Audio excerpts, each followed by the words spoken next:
Hi hello sister members எல்லாருக்கும் இனிய காலை வணக்கம். இன்றைக்கி எல்லோரும் சண்டே, அதுவும் இல்லாமல் எல்லாருமே இன்றைக்கி பயந்துக்கிட்டே இருந்தோம். நேற்றுலேருந்து ஒரே பதட்டமாக தான் இருக்குது எல்லாத்துக்குமேவும், இன்க்ளூடிங் எனக்கும் தான். ஆப்பு ஓப்பன் ஆகலை. இன்றைக்கி காலையில் ஓப்பன் நேற்று எனக்கு காலைல ஓப்பன் ஆகிடுச்சு. இன்றைக்கி காலையிலேருந்து ஓப்பனே ஆகலை. நானும் 6 மணிலேருந்து ட்ரை பண்ணிக்கிட்டு இருந்தேன். நிறைய இஷ்யூஸ் போய்கிட்டு இருக்கும் போல். இது எதனால் அப்படின்னு தெரியல. ஒருவேளை அவர் வாலண்டியராக போய் அரெஸ்ட் ஆனார். அரெஸ்ட்டுன்னு சொல்ல முடியாது, சமரசம் பேசுகிறதுக்காக தான் கூப்பிட்டு போனாங்க அப்படின்னு சொல்கிறாங்க. எது எப்படியோ இதிலேருந்து மீண்டு வரணும் இல்லையா, இல்லை இது நம்ம சர்வர் ப்ராப்ளமா அப்படின்ற அப்டேட் போய்கிட்டு இருக்கிறதுனாலையா அப்படின்னு தெரியல. நம்ம ரெண்டையும் போட்டு கன்ஃபியூஸ் பண்ணிக்கிற வேணாம்.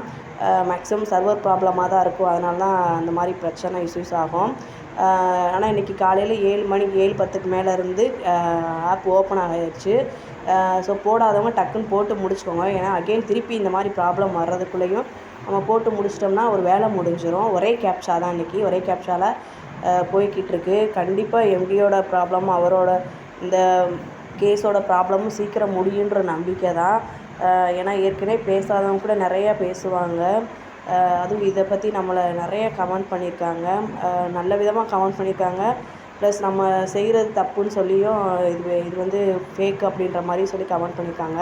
ஸோ நான் எந்த கமெண்ட்டே காதில் வாங்குற மாதிரி இல்லை. நான் இன்வெஸ்ட் பண்ணியாச்சு. எனக்கான நம்பிக்கை நான் இப்போயும் முழுக்க கடவுள் நம்பிக்கையை வச்சு தான் பண்ணுறேன். கடவுள் இதுக்கு உறுதுணையாக நிற்பார்.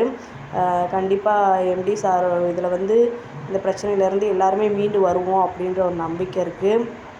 எல்லோரும் நம்பிக்கையோடு சேர்ந்து செயல்படுவோம். யாரும் பயப்படாதீங்க. முக்கியமாக கேப்சா போடாதவங்க இன்றைக்கி போட்டுருங்க. அடுத்து ஏதாவது இமீடியட்டாக ஏதாவது ஒரு நியூஸ் வந்துச்சுன்னா நான் உங்கள்கிட்ட ஷேர் பண்ணுறேன். கண்டிப்பாக அதில் என்ன நியூஸ் கிடைக்குதோ நான் அவங்க சொல்கிறத நான் உங்களுக்கு சொல்லிக்கிட்டு இருக்கேன். இதில் வேறு எதுவும் இன்ஃபர்மேஷன் கொடுக்கல நான். பயப்பட வேண்டாம். இது உங்களுக்கு மட்டும் இல்லை, எனக்கு நானே சொல்லிக்கிற ஆறுதல் தான்.